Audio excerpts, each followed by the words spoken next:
लकड़ी की तरह गिर जाना तब दंडवत है। अब आजकल तो ये शब्द रह गया है।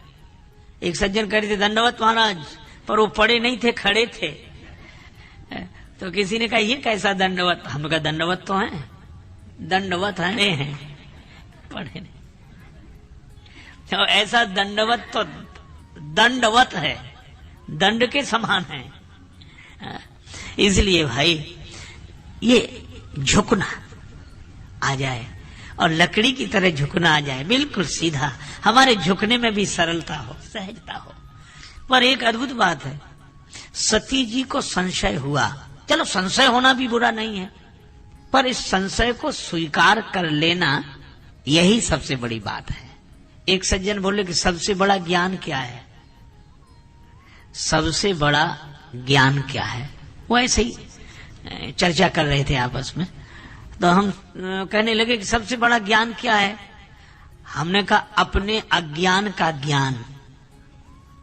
सबसे बड़ा ज्ञान यहीं से शुरुआत होती, अपने अज्ञान का ज्ञान।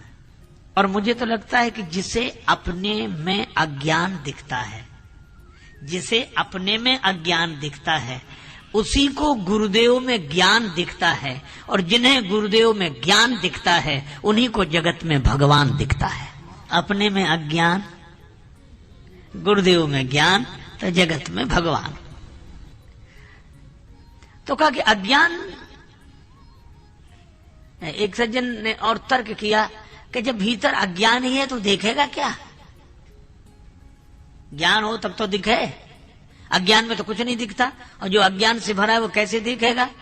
हमने कहा बात तो आपकी सही है कि अज्ञान में कुछ नहीं दिखता, इसे ऐसे भी सोचना चाहिए कि अंधेरे में कुछ नहीं दिखता पर अंधेरा तो दिखता है। यह सही है कि अंधेरे में कुछ नहीं दिखता, किंतु अंधेरा तो दिखता है। पर एक बात है, क्या? अंधेरा भी आंख वाले को दिखता है। अंधेरा आंख वाले को ही दिखता है, और जिसमें आंख ही नहीं है उसे अंधेरा भी नहीं दिखेगा, और जिसे अंधेरा नहीं दिखा उसे उजाला भी नहीं दिखेगा। तो जिसके पास अपने अज्ञान को देखने की आंख होती है, उसी को गुरुदेव के ज्ञान को देखने की आंख होती है, और उसी के पास भगवान को देखने की आंख होती है। तो भगवान तो सामने है, किंतु सती जी को संशय तो हुआ, पर उस संशय को स्वीकार नहीं करती।